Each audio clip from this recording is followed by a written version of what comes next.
Magandang gabi po. Welcome sa ating programang Patnubay sa Kalusugan. Ako si Ma'am Rose. Ating pong bigyan ng daan si Emma Borse. Sabi niya, Dok, nanghihina po ako. Kakain ako, pero kahit na kumain ako, hinang-hina pa rin ako, walang lakas ang braso ko. Maaring may iba't iba't dahilan kung bakit nararamdaman mong panghihina at kawalan lakas ng braso mo. Ang maaring sanhi nito ay kakulangan ng nutrition, hindi sapat na tulog, labis na paggamit ng mga braso mo, o mayroon pang ibang medical condition. Mahalaga na magpakonsulta ka sa isang professional na pangkalusugan upang ma-diagnose ang tunay na dahilan at mabigyan ka ng tamang lunas sa iyong mga simptomas. Pero bibigyan kita ng information bakit nakakaramdam tayo ng panghihina at nawawalan tayo ng lakas. Maaring iwasan mo yung mag-self-diagnose ka. Ang gawin mo, pumunta ka talaga sa isang professional na yung mga nararanasan mo ay sabihin mo sa kanya. Ang possible reason bakit nanghihina tayo, merong medical term na tinatawag natin chronic fatigue syndrome. Ito'y condition na kahit na nagpahinga ka, pagod ka pa rin. Para maunawaan nyo kung ano yung chronic fatigue syndrome, para ba yung katawan mo, ito yung ating makina. Kulang ka ng energy, kaya hindi ka mapag-function na mabuti. Maaring wala kang gas, kahit na brand new yung sasakyan mo, hindi makatakbo kasi walang gas. So, parang katawan mo, wala tayong energy. Minsan, para maunawaan mo rin, yung chronic fatigue syndrome, na-drain yung battery mo. Para ba yung cellphone, nag-low-bat ka. So, yung reserve energy mo, nawala. Kaya yun, nakakaramdam ka ng panghihina. Ito po kasing chronic fatigue syndrome, para po itong sumampa ka sa bundok, pagkatapos ay meron kang backpack sa likod mo. Pagkatapos po nun, dun sa backpack na yun, ang bigat-bigat nun ay hindi ka maka-climb. Kasi nga dahil sa dun sa bigat nun.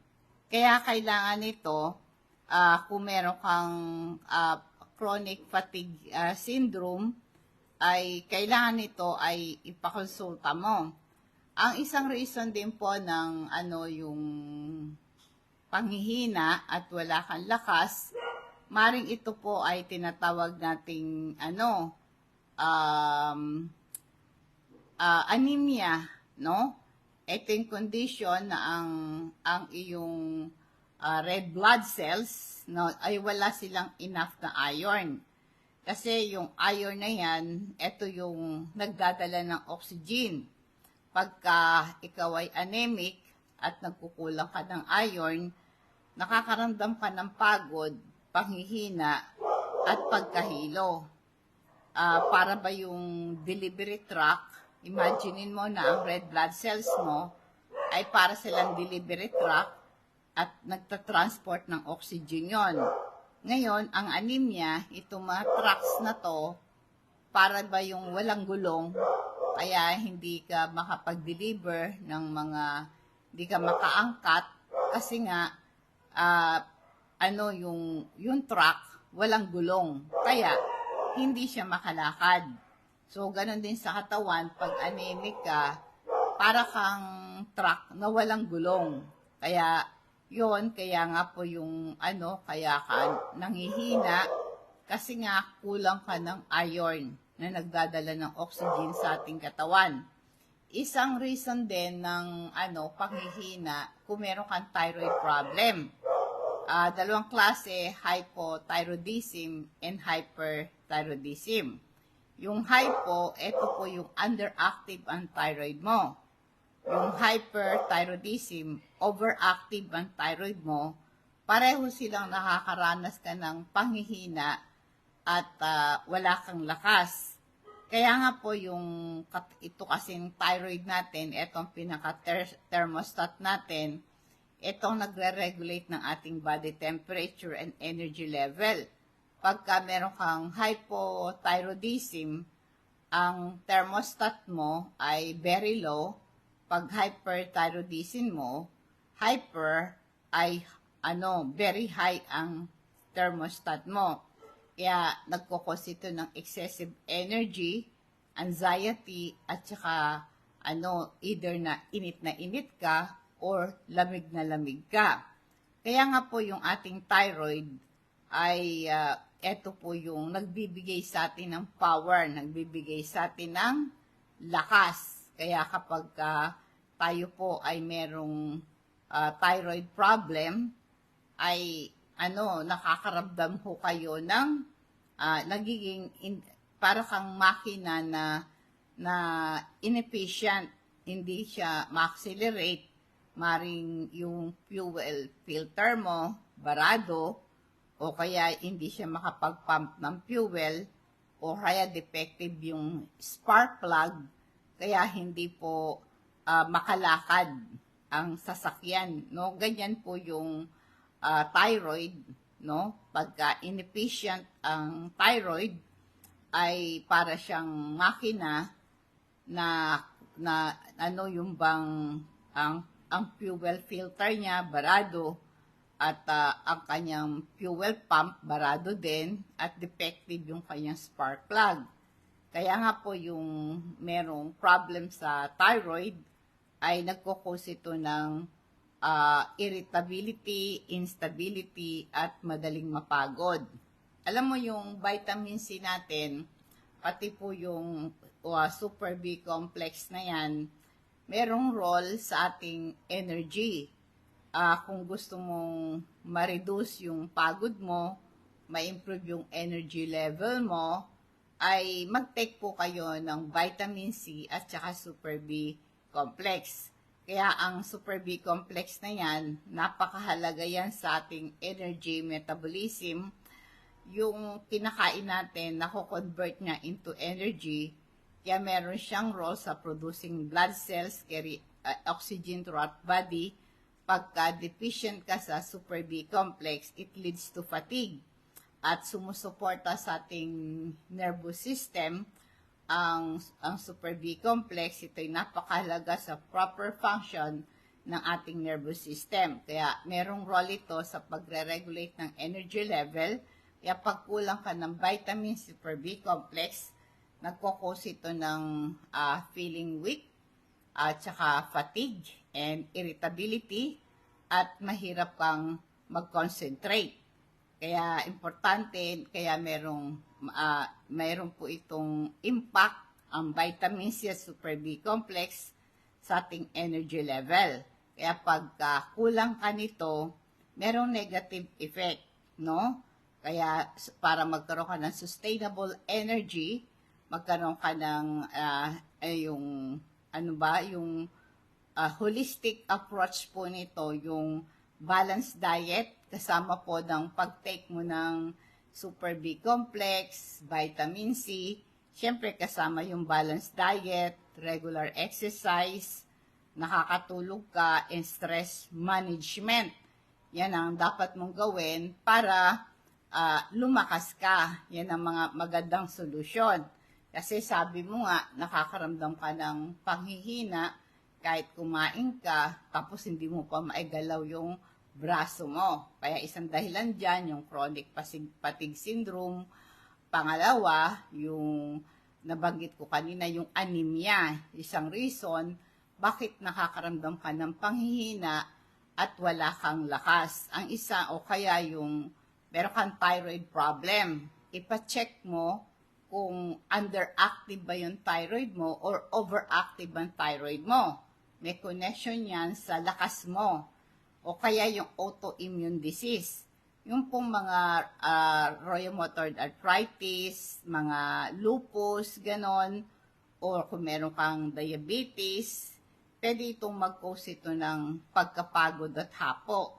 Kasi yung autoimmune disease, ito po yung yung mismong natin, yung fighting mechanism natin.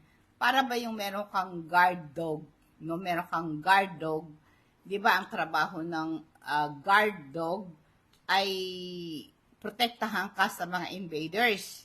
Sa kaso po ng autoimmune disease, yung guard dog na yon ay sa halip na ikaw ang poprotektahan niya, siya po mismo ang sisira sa'yo.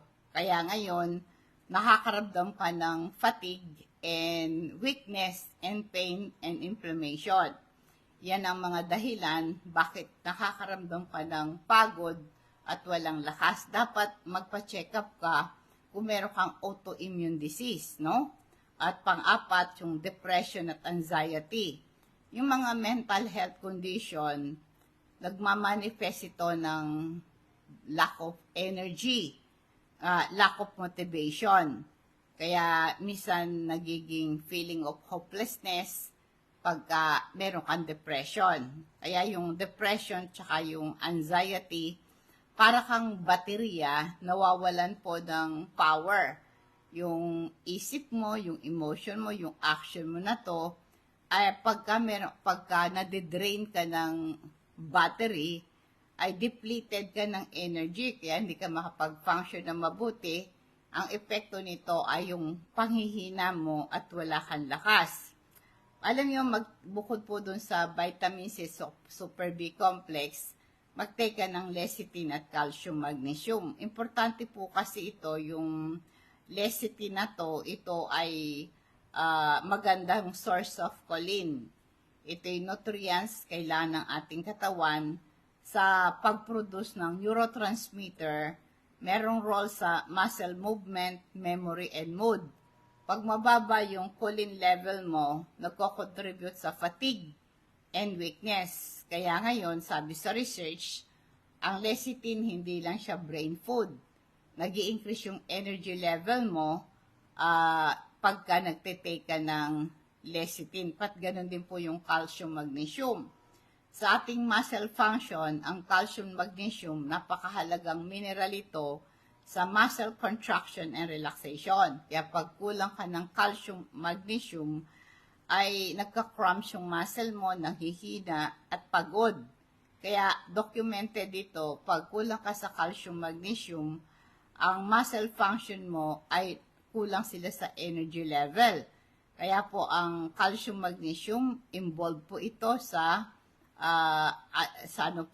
may improve ang energy production mo. Kaya kung nais po ninyo na magkaroon tayo ng lakas, vitamin C, Super B complex, lecithin, and calcium magnesium.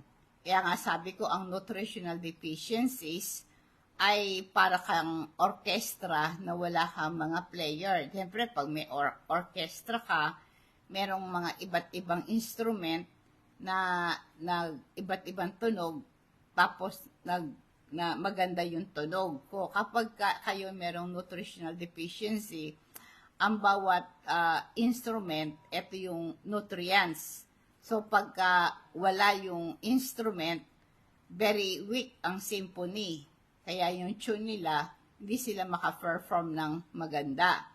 Kaya nga po, pagka meron kang nutritional deficiency, para kang empty gas, yung tangke ng sasakyan mo ay walang gas.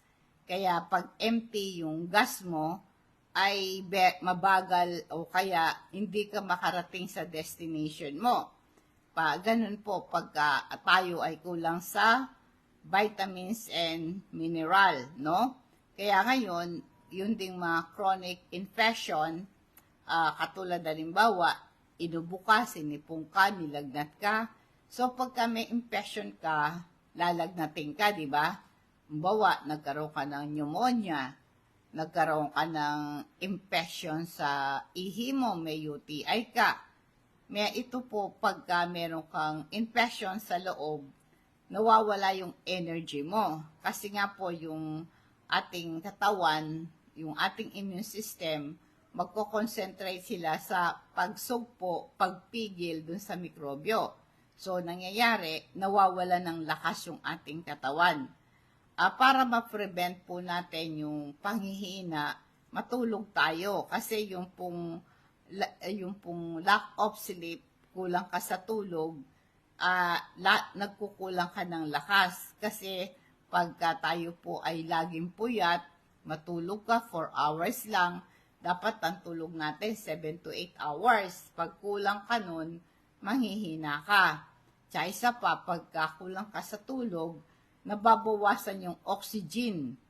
Nagkakaroon ka ng oxygen deprivation. Siyempre, pag na-deprive ka ng oxygen, ang energy production mo ay mababa, kaya nadidrain ka at mabagal ka. Merong mga medication tulad ng antidepressant, pain reliever, antihistamine, yung anti-allergy, may side effect yan, feeling weak at saka po yung fatigue, no? Kaya nga po, ang ating pong kalakasan, kailangan i-focus mo yung healthy lifestyle, proper nutrition, regular exercise, adequate sleep, ay ito po ang mga bisang paraan para mawala yung panghihina mo at maibalik yung lakas mo. Pero importante, kailangan magkaroon ka ng right diagnosis and treatment, i-manage mo yung symptoms para ma-improve ang energy level mo. I-focus mo sa nutrition, eat balanced diet, yung mga variety of nutrient-rich food from all food groups, yung fruits, vegetable, whole grain, lean protein, and healthy fats. And then, kumain kasi pag kulang tayo ng protein, kasi ang protein kasi builder yan eh. Kailangan meron kang protein. Yung basic need natin, fats, protein, carbohydrates, di ba?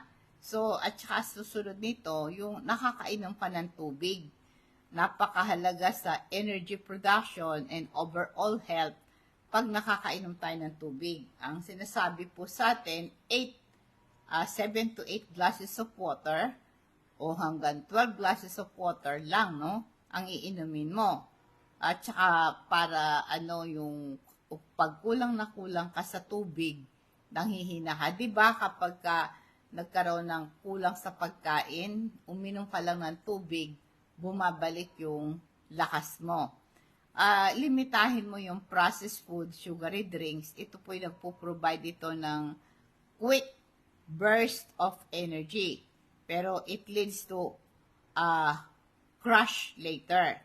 Kaya yung mga processed food na yan, sila empty calorie, walang nagagawa sa katawan. Ang blood sugar level mo pwedeng tumaas pag kumakain kayo ng mga refined carbohydrates and sugar, biglang tataas yung sugar mo, magkakaroon ka ng temporary energy, pero susundan nito na pagbagsak ng blood sugar mo, mararamdaman mong panghihina at saka nagiging irritable ka. Kaya nga po yung mga processed food na yan ay nawawalan sila ng natural nutrients at loaded pa yan ng mga fat, unhealthy fats, sodium, and additives. Pag kulang sa vitamins at mineral ang kinakain mo dahil dun sa junk food na nakakain mo, nakakaramdam ka ng panghihina at hindi ka makagalaw at mabigat ang katawan mo. Kaya ngayon, kailan ma-regulate mo yung blood sugar mo, yun nga, yung pag-inom ng tubig, pagkain ng gulay at prutas, at mayroong fiber content. Kaya nga po yung ang gawin mo rin para lumakas ka bukod dun sa pagkain, maghanap ka ng mga activities na nag-e-enjoy ka. Kasi ang exercise ay nagpapa-boost ng energy level. It improve your mood at nagpapalakas ng ating katawan. Halimbawa, yung exercise na nag-e-enjoy ka tulad ng dancing, di ba? Swimming, biking or hiking. Simple yung walking. Ito po ay isang energy booster ito. Nagpapalakas ng katawan mo. Ang physical activity, pagka ito po ay like dancing na enjoy ka, ay mare-refresh ka at ma-energize ka. Kaya yung pong nag-message sa atin na tinatanong daw ang kanyang gagawin. Nabanggit ko na po na yung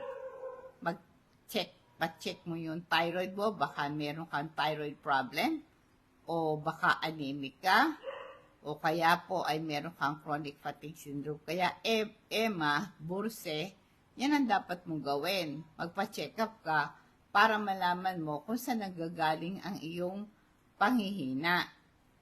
Kaya bago tayo manggamot, dapat meron kang alam kung pagka na-misdiagnose ka, lalong lalala, nagkakaroon pa ng komplikasyon yung gamot na iniinom mo. Kaya kailan nito, bago ka manggamot, panghihina, diabetic ka ba? High blood ka ba? Or may infection ka ba? May autoimmune disease ka ba? Meron ka bang depression? May warrior ka ba? Yan po ay mapag-alala ka ba? Yan po ang mga nagiging dahilan bakit nanghihina ka. Kaya nga po yung mga supplement na vitamin C, calcium, magnesium, super B complex, lecithin, maganda po ito ay merong role sa energy production. Yung mga supplement na nabanggit ko sa inyo, kaya yung nutritional deficiencies, no? Ibig sabihin kulang ka sa masustansyang pagkain, mga junk food ang nakakain mo, ay hindi nakakabuti sa'yo. At kailangan din ito, magbilad ka rin sa araw. Parang garden. Pagka nagtanim ka ng binhi, tapos para tububo, ito yung ibibilad sa araw, yung tama lang, di ba? Nahanginan. At bibigyan ng nutrients yung tinanim mo na yan. Ang sunlight nang nagbibigay nourishment sa ating katawan. Kaya yung yung katawan natin, pag hindi tayo nabibilad sa araw, nanghihina tayo. Kaya subukan mo, pag nanghihina ka, magbilad ka sa araw 20 minutes sa umaga. Kung meron kang infection, para labanan mo yung infection mo, para yung immune system mo, malabanan niya yung mga nagko-cause ng sakit mo, ay kailangan po nito ay pa-check mo, no? Kung meron kang sleep disorder, ay masolve yung insomnia mo kasi kapag hindi ka nakakatulog, mahirapan kang bumalik ang lakas mo kasi nakakabawas ng oxygen level sa katawan. Pag na-deprive ka ng oxygen sa katawan, ay magiging sluggish ka at madali kang ma-drain. At saka yung kailangan po nito, yung mga gamot na iniinom mo, ay patingin mo sa doktor. At saka lagang, at least meron kang 8 to 10 glasses of water, walang mga processed food, ganon. At kailangan lagi yung ipa-check up ang yung blood sugar. Kasi nga po, pagka diabetic ka, nawawala po yung lakas nyo dito. Kaya ngayon po, para maging stable yung ating energy, para mag-provide ng building blocks sa katawan natin, para masustain yung ating energy, kailangan po ay kayo ay nag-exercise, di ba? Yung nag-enjoy ka, yung dancing, swimming, ganon, gawin mo ito. At saka pakinggan mo lagi ang katawan mo. Kung inaantok ka, huwag ka mag-exercise, itulog mo na lang. Huwag mo masyadong i-push ang sarili mo. Baka masyado kang magkaroon ka ng exhaustion, no? Kaya ito pong para manatili yung ating kalakasan, no?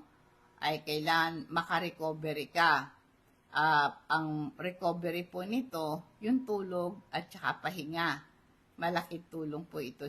Alam mo, maganda rin yung nagpapamassage ka, gano'n, nakakapasyal ka, nakakausap mo yung mga kaibigan mo, at meron kayong interaction sa ibang tao.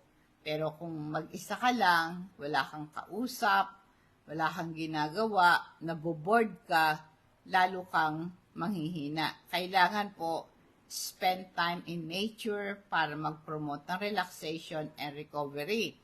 Di ho ba kayo mahilig mamasyal? Kailangan po nakakapasyal ka, nakaka-reduce ng anxiety yan.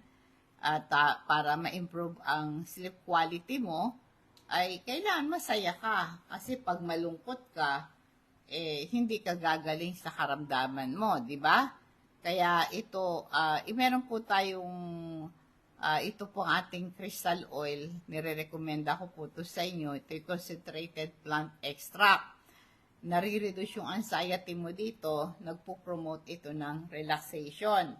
Nare-reduce yung pain at inflammation. Kung meron kang muscular pain, arthritis, pahiram mo ng crystal oil natin. Mawala yung sakit ng ulo mo tsaka hilo mo.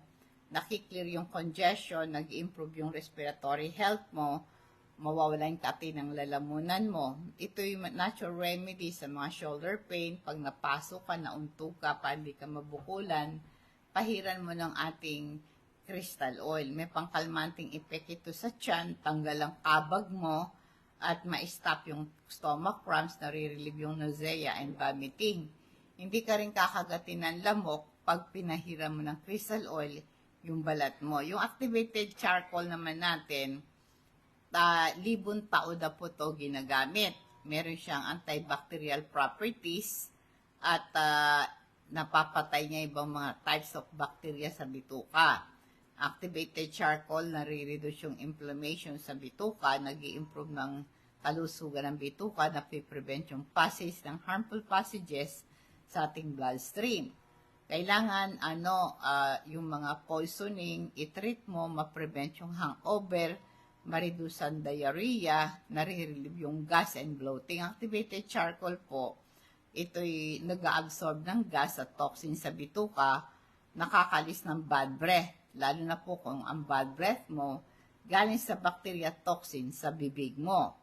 Kaya importante nito, sabi ko nga po, ay tayo maging vigilant sa ating kalusugan, no? At ang proper nutrition ay vital role sa recovery and energy level. Huwag po kayong magpapagutom. Hindi yung trabaho ng trabaho. Pakinggan mo lagi yung sarili mo. Meron kang time kumain. Huwag kang magpapagutom ng matagal. Tsaka iwasan mo yung sobrang paggawa o pagkilos.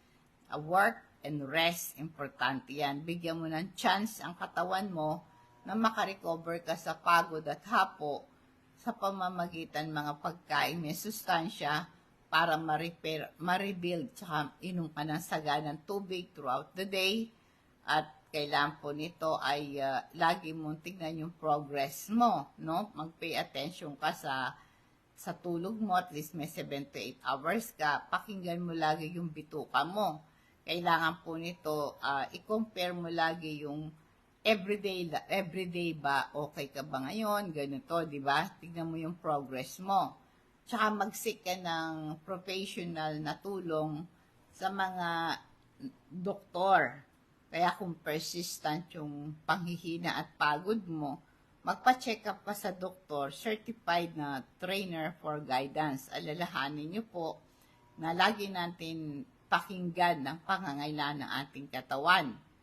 Kung kailangan matulog ka, establish mo yung regular sleep, going to bed and waking up, dapat regular yon, di ba? Mag-create ka ng relaxing bedtime routine.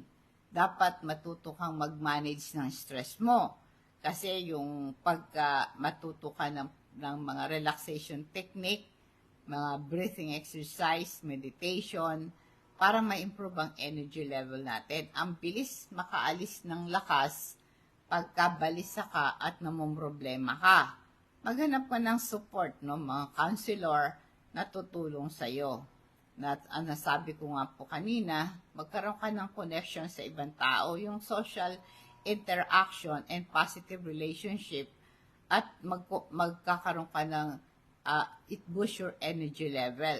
Kung hindi ka pa rin nag-improve, kailangan ng professional help. Kailangan po nito, mag-consult ka ng doktor, ma-rule out ang underlying medical condition. Tulad po ng yung father ko, nanghihina siya. Kaya pala siya nanghihina, ay meron siyang colon cancer. Ang cancer, madali kang manghina. Kaya po yung energy and building strength, kailangan po ng time and effort. Maging patient ka sa sarili mo. Enjoy mo po yung journey. Kailangan maging aware ka sa katawan mo. Huwag mong pabayaan na manghina ka.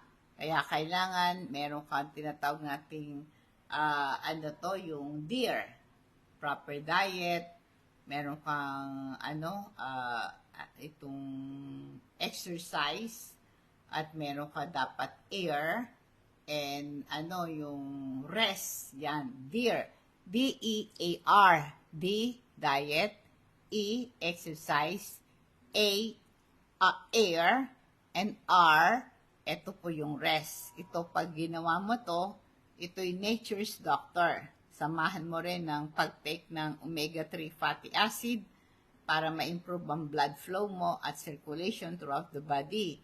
Ang pagdi-deliver ng oxygen at nutrients sa cell ay more efficient pag nag-take ka ng omega-3.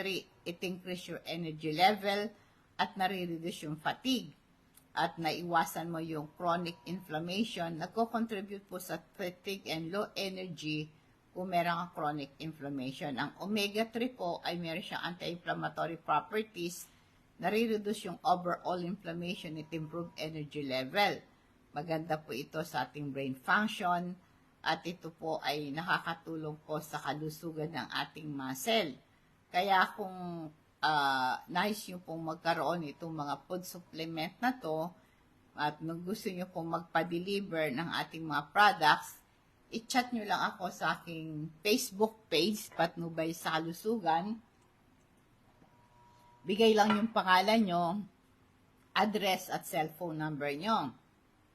Cash on delivery po ito, i-charge sa nyo ang shipping fee. Dadako tayo sa Ephesians chapter 2, verse 4 and 5. Subalit napakasagana ng habag ng Diyos at napakadakila ng pag-ibig niya sa atin. Tayo'y binuhay niyang kasama ni Kristo nung tayo'y mga patay pa dahil sa ating pagsuway.